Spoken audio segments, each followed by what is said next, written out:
Welcome to this explainer. Today we're looking at something literally magical. We're taking the most basic, totally forgettable pantry staples you probably have sitting in your cupboards right this second, and we're turning them into a hot, satisfying daily treat. This recipe comes straight from Helly's Simple Recipe, and it absolutely proves you don't need to be some master baker to whip up something spectacular. Right off the bat, no yeast, no oven. Think about the mental roadblocks we usually hit when we hear the word bread. We immediately picture complex chemistry, right? Buying active dry yeast, proofing it to the exact perfect temperature, waiting around, preheating a massive oven. Well, this method completely flips the script. By ditching those two intimidating steps, this recipe completely democratizes bread making. So it leads us to the big question. How do you actually make fresh bread every day? It's a universal struggle, isn't it? We all crave that comforting, warm, crispy bite of fresh bread, but who actually has the time for that? Between work and just everyday life, the lack of time and, frankly, specialized equipment means we usually just settle for the store-bought stuff. But what we're breaking down today gives a highly practical answer to that exact problem. Okay, let's get right into section 1, the 4 everyday ingredients. Everything you need is already in your kitchen. Yep, just 4. What's shockingly simple about this is how insanely accessible it is. We're not making a crazy grocery list for a specialty market. We aren't hunting down obscure flours or artisanal dairy. 4. That's the magic number here. It's kind of hard to believe something this good comes from a list this short. But honestly, that's exactly why this explainer is so fun. Let's break down this super short list. We need 250 milliliters of water, half a teaspoon of salt, 300 grams of all-purpose flour, and some vegetable oil for frying. And that's the whole shebang. These are absolute everyday pantry staples you probably bought months ago. The barrier to entry here is literally 0. Moving right along to section 2, the hot water dough, the secret to a perfect yeast-free base. This is where the chemistry happens, but, without the stress. Let's walk through it methodically. First up, you take that water and salt and bring it to a boil over medium-high heat. You really want that heat working for you.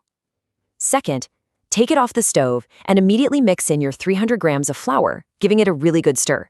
Now here's the cool part. The boiling water actually gelatinizes the starches in the flour.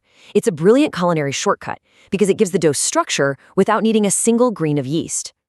Third, and this is super important so you don't burn your hands, set it aside to cool down. Finally, step 4, once it's safe to touch, get your hands right in there and firmly knead the dough together. It's a surprisingly satisfying, hands-on process. Now that we've got our dough, we hit section 3, shaping the 16 pieces, transforming the dough into individual snacks.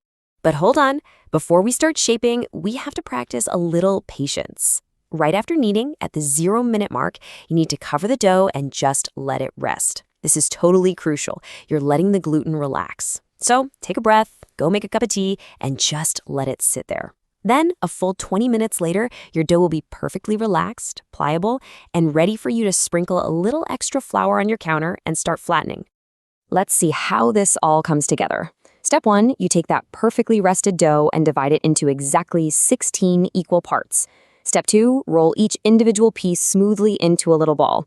And step 3, press and flatten each dough ball until it's about 10 centimeters across.